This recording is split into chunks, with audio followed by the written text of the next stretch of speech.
Hello, everyone. I'm Dani, and welcome to our podcast. Today, Great.com talks with Cheryl Leahy, who is Executive Director at the Animal Outlook. If you haven't heard about it, the Animal Outlook is a nonprofit animal advocacy organization that works to challenge the status quo of animal agribusiness. If you're new here to this podcast, press subscribe on YouTube or in your podcast app. Hello, Cheryl, and welcome to our podcast. Hi, thanks so much for having me. Truly our pleasure. I think this is such an important topic to talk about. And just to kind of begin with basics here, when we talk about agribusiness, that's a term that relates to industry engaged in farming and that produce farm inputs and so on. And in many countries, they represent a quite large share of the GPD, right? Yeah, so the easiest way to think about it from our point of view is we're thinking about it in terms of animal agriculture. So that means companies that are making milk and all the products that come from milk, so cheese, ice cream, that kind of things, cow's milk, and then eggs and also meat. So in our view, that includes, mammals, so cows, lambs, pigs, but also birds, chickens, and turkeys, and fish. We include fish too. So essentially, if it comes from an animal and it's used for, the production of food, although we kind of contest the idea of animals being seen, as objects, as food, then that is in the scope of the work that we do. Yeah, that's great.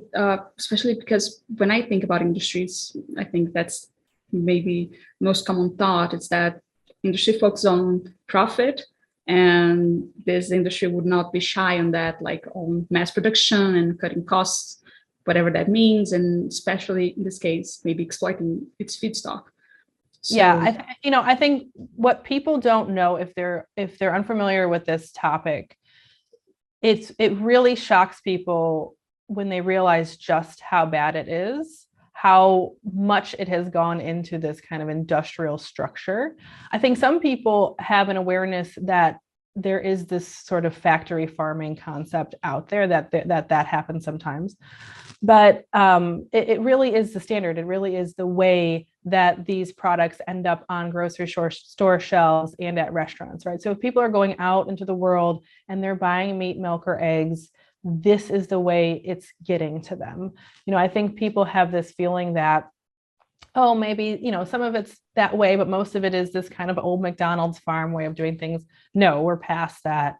That's really not how the world works. That's really not how these people even, it's not as though any individual farmer in the system has control over, the bigger system. There's a few major players who really kind of set the agenda and set the rules. So people have to apply these industrial, economies of scale kind of tools to their practices. And what that means is the animals are seen just as objects and sort of profit conversion units, right? Instead of actual living individuals.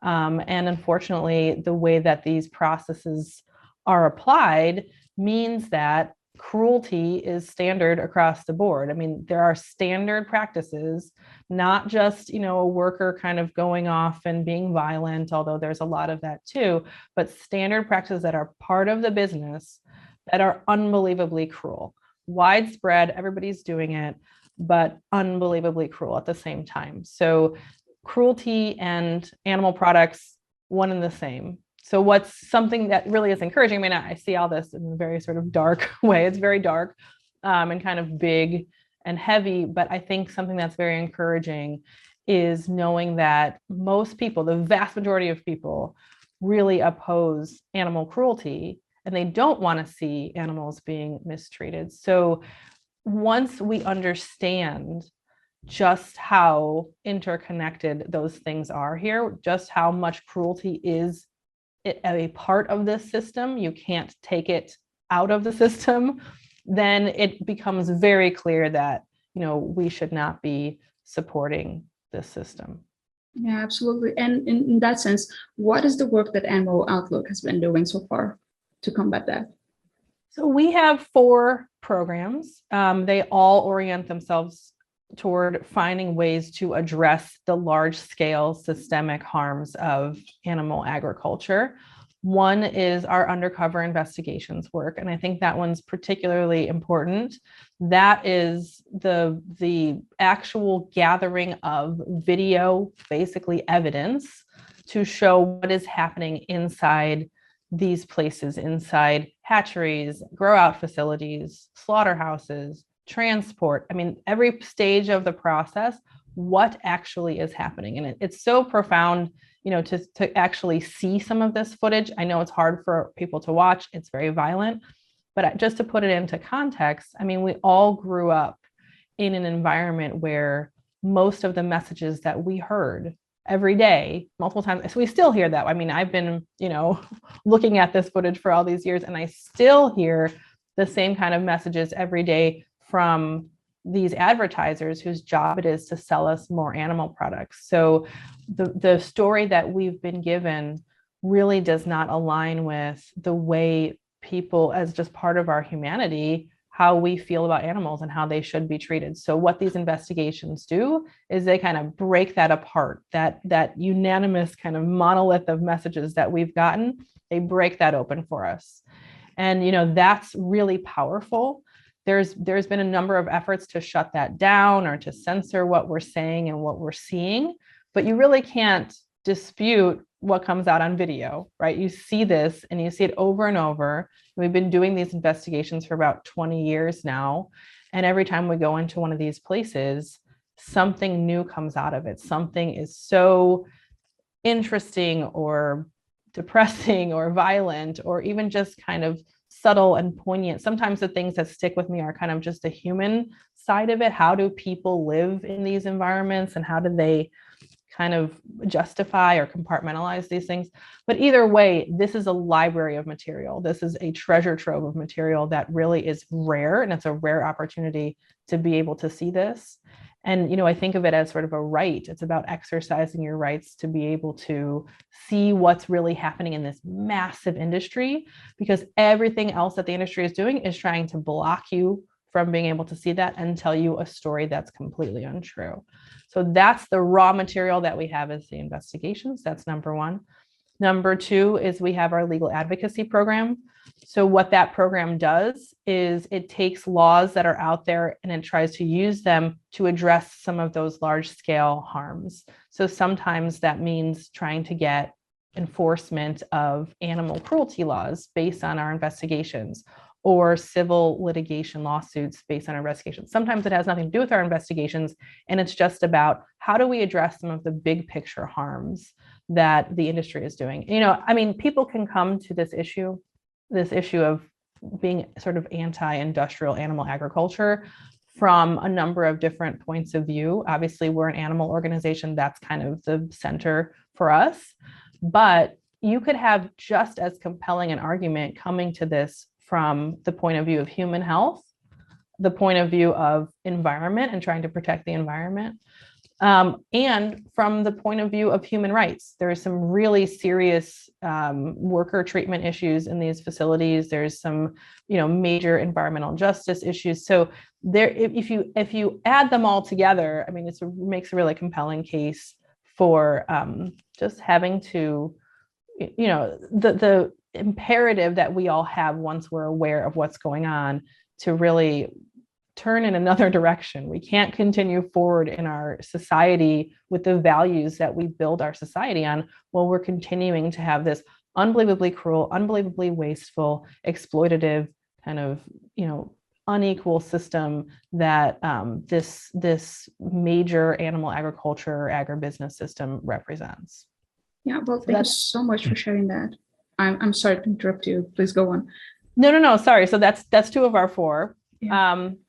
And then the other two are essentially working on the sort of supply and demand side of things. So looking at how do we get more animals out of the system and replace that with a more sustainable, obviously more humane system, meaning a system that's more focused on plants or vegan options. So on the supply side, historically, we've used a lot of our sort of campaigning work to get companies to carry more vegan options and increasing in size. So for example, like more recently, we've done like Starbucks. Back in the day, we started with things like restaurants and stuff.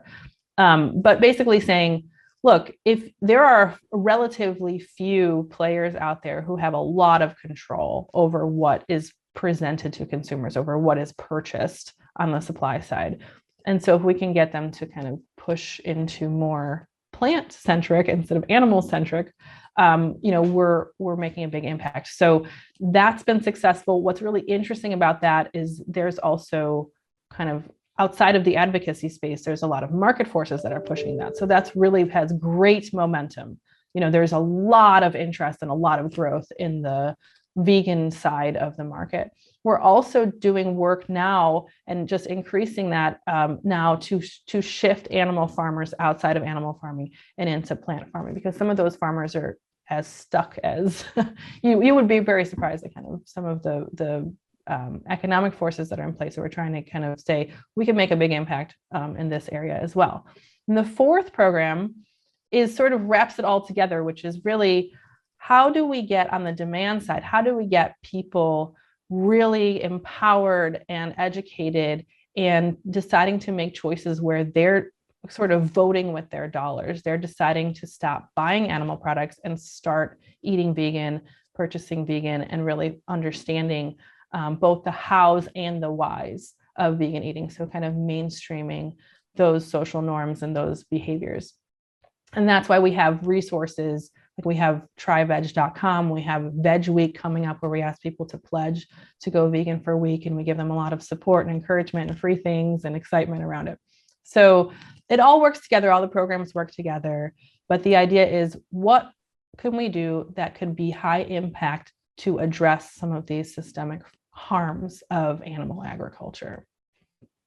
Wow. And I'm sorry again for interrupting you that before, but it's just as you were speaking, my mind kept like unfolding things, because I don't know if I had stopped to think of how intricate this whole system is.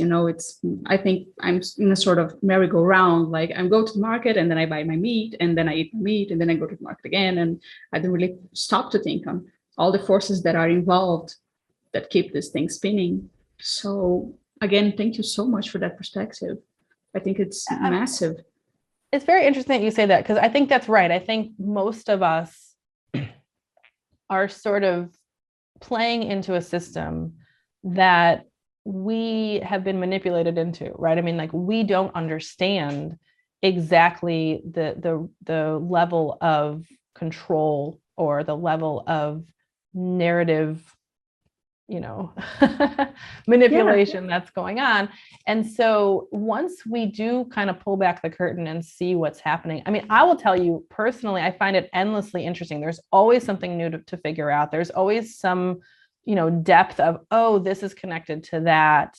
The reason that there's so much of this is not because this is what the people are demanding, but it's because, for example, the government is bailing out these industries, or the government is paying for them to, produce more of these products. And, those are the kinds of angles that most people, there's no occasion. It's not like we learn about this in school, right? There's no occasion to really understand the complexity and the interconnectedness of this kind of a system. But what's nice about that is it means there's a lot of opportunities to find a place to say, oh, I can do something here. I can make a tangible difference here, because the system is so complicated, because there's so many harms and so many interconnected harms, that once you just step in and do something, you can actually make a real difference, and it can have kind of a butterfly effect, going across to all the other pieces of the system. Yeah, for sure. And talking about that, what kind of actions can we take on daily life to, try to mitigate those problems? Well, the easiest thing is to decide to eat a vegan meal instead of a meat or animal product based meal. And I think what's so exciting about that is, like I said, it's exploding in popularity. There's so much interesting, diverse, delicious, exciting kind of vegan food out there. And that's the fun part. You can go out and try the food. If you're a person who likes to cook, there's a huge culture out there of different recipes, different kind of personalities, different things you can do, and you can really make it your own. There's tons of restaurants, there's tons of new products and all of this. So that's easy. That's something that I think is, as soon as you just kind of put yourself in the right mindset, the kind of, I'm excited to explore something new, I want to go on a little bit of an adventure. That's actually really fun and really easy to do. And I think the more you realize every time that you're making that choice, you're making an impact, and you're kind of creating a system that will build on itself, to, you know, more vegan options, more vegan culture, more vegan people coming in and putting their own, literally their own sort of flavor on the whole thing. So that's a really important thing, and an easy thing. And, you know, what's sort of bigger picture, you know, kind of taking it outside of the, you know, let's just be fun and exciting and explore. Bigger picture, what that does is, once you give yourself the opportunity to not be everyday part of that system, you take a step back and you say, okay, well, I'm not supporting the system anymore. Now your mind changes. Now your mind starts being able to look at things and learn things better, because it's not so uncomfortable, right? You get that perspective, you get that new sort of shift in learning and perspective. So I would say certainly try vegan food, certainly spend some time educating yourself about what's going on. And you can go to our website, animaloutlook.org. You can look at a lot of resources, including the investigations. If you want to do a one-stop shop, spend some time watching investigations, understand that these investigations are representative of a bigger industry.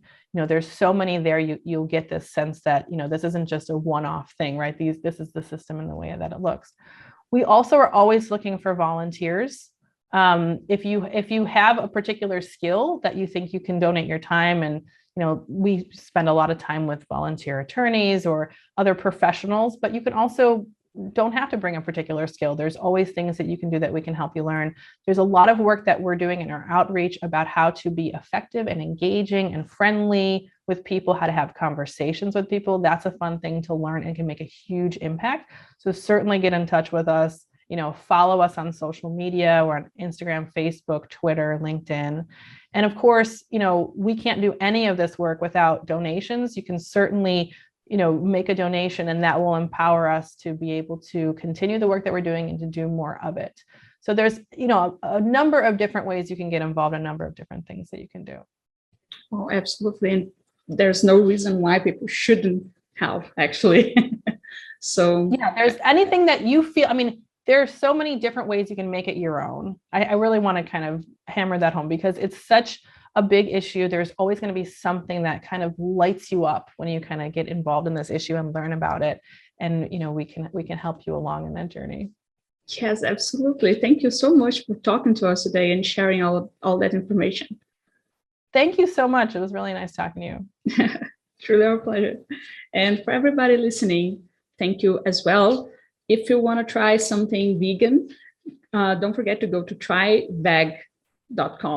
as a website affiliated to Animal Outlook. You can find lots of recipes and manuals, and, well, I check the website, it's pretty cool. And also, if you enjoyed this episode, please press subscribe on YouTube or in your podcast app, because that shows the algorithms that this is an important conversation and more people can learn about the importance of Animal Outlook. Thank you again, Cheryl, and everybody else. See you at the next episode.